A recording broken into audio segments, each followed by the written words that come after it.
What would you do if a child suddenly ran into the road?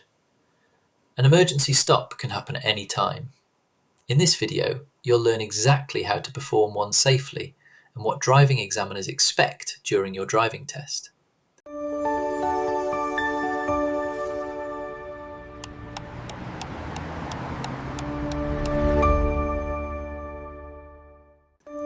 An emergency stop is when you stop the vehicle as quickly and safely as possible because of an unexpected hazard.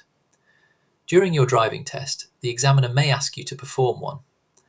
The goal isn't just to stop quickly, it's to stay in full control of the car.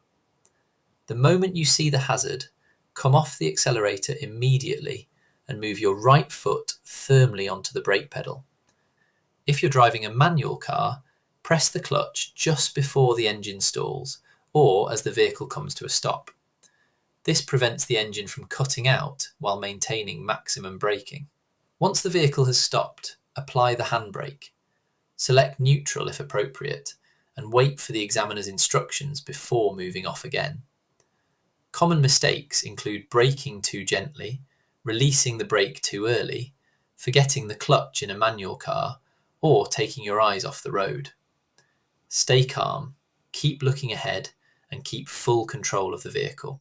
If you found this lesson helpful, subscribe for more animated driving tutorials every week.